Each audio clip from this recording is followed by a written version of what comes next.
শ্রমিক রোবট তৈরি করেছে বরেন্দ্র বিশ্ববিদ্যালয়ের একদল শিক্ষার্থী। উদ্ভাবকের দাবি, রোবটটি খনির ঝুঁকিপূর্ণ বিভিন্ন কাজও করতে পারবে। রাজশাহী থেকে মাহফুজ রুবেলের ক্যামেরায় আরও জানাচ্ছেন Golam Rabbani. Raida the intelligent follower নামের এই রোবটটি আলোতে রঙের সংকেত ব্যবহার করে নিজে স্বাধীনভাবে চলাফেরা করতে পারে। রাজশাহীর বরেন্দ্র বিশ্ববিদ্যালয়ের কম্পিউটার সায়েন্স বিভাগের একদল শিক্ষার্থীর দীর্ঘ পরিশ্রমের ফসল এই রোবট। এখানে এলটিআর সেন্সর ব্যবহার করা হয়েছে। এই এলটিআর সেন্সর কী করে, যে আমাদের লাইট যখন রিফ্লেক্ট করে সেটা বিভিন্ন মান সে পাঠিয়ে দেয়। সেটা মান পাঠিয়ে দিচ্ছে আমাদের এই আর্ডিনো সার্কিটে।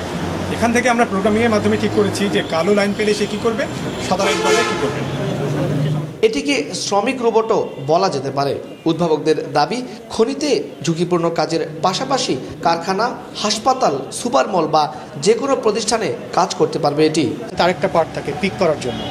দুটো মিলে যখন তৈরি করা হয় তখন হচ্ছে পাথর পিক করে নিয়ে এসে বাস্কেটে রাখলো, অথবা যেগুলো হেলথ হ্যাজার্ড, শরীরের জন্য ক্ষতিকর, মানুষের জন্য ক্ষতিকর, সে মানুষের ক্ষতিকর জিনিসগুলো নিয়ে আসলো। নিয়ে এসে তখন যে ট্যাগগুলো দেওয়া আছে, ট্যাগ দিয়ে সুন্দর কোথায় চলে যাওয়ার কথা সেখানে চলে যাবে।